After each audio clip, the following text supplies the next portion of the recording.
So this morning, I've got some stuff to do. Got a little sandblasting that I'm going to do using a little pressure blaster.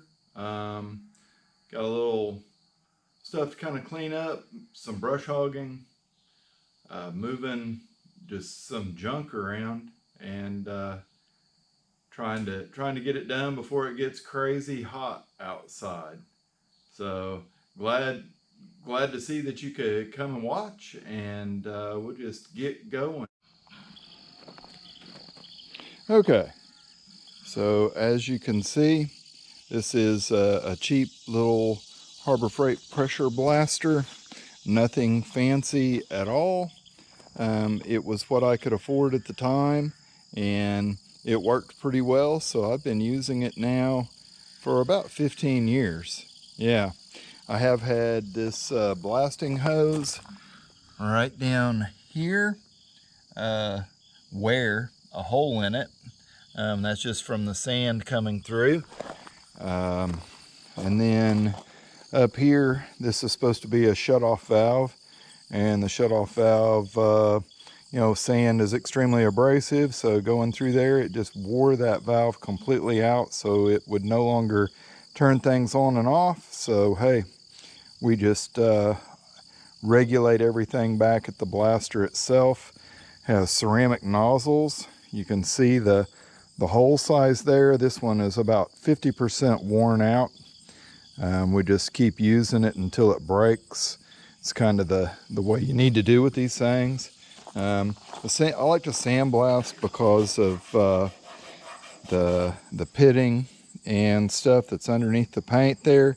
Inside of this little hem flange is notorious for being rusty on these things.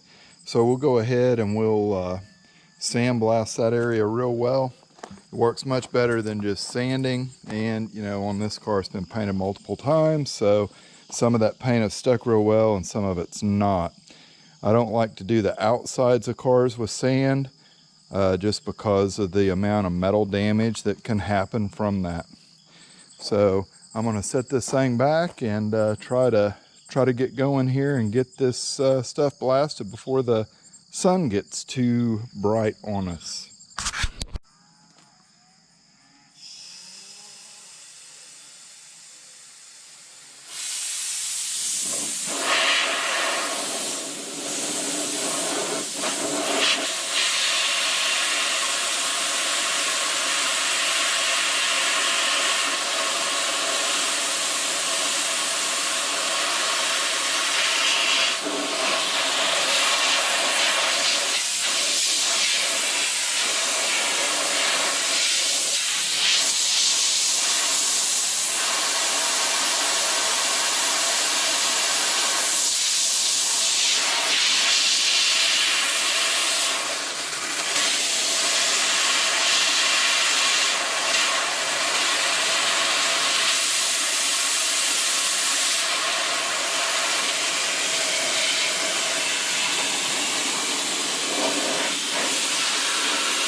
So you can see after the initial blasting, I left this area with some paint on it so you can kind of see the way this thing's cutting this off. It's extremely thick stuff up here and it's pretty tough to get it off there. Some of it's nice and clean around it, but you can see right here you've got a little bit of corrosion up underneath the paint. And I'm trying to blast as close to white clean metal as I can without damaging anything. And a lot of people, you know, they'll do this as their first step.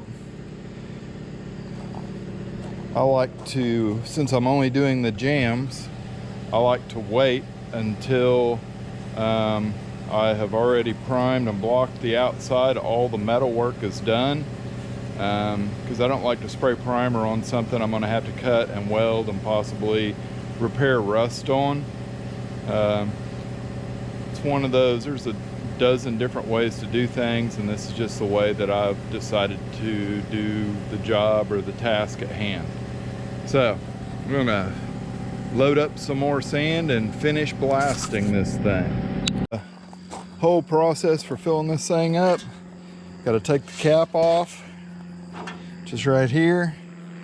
It just screws on, seals everything up tight. Want to make sure you got the O-ring there so you have a good tight seal on it. We are using Mohawk -20 sand, 80-pound bags. You can go directly to them down in Sand Springs and just take your own container and they'll fill up whatever and sell it to you by the pound. It's easier for me just to go and buy it in bags. That way I can keep it stacked in a corner for times such as this. Nobody really likes to sandblast, but it is a very effective way of cleaning things up. So I'm gonna get back to it, fill this thing up and finish the last door, and then I'm going to blast some steel that I need to do some welding with. Sandblasting makes it very nice to weld material. So my camera battery is about dead, so we'll just set you guys off to the side here. Alright, so here is a new nozzle. It's a 9/64 center orifice, and here is the current situation. Is that sand is eating right through the side of that nozzle. So I've got the second door up here, and it is most of the way blasted. Still got a little bit of stuff here and there. This one seems to have tougher paint on it than the first one. Also hitting this 3-inch channel iron, just trying to get the edges of it cleaned up so it welds better. And here we are with my custom funnel, hand fabricated, because plastic ones break when you throw 80 pounds of sand on them, and I didn't have time to go to the store.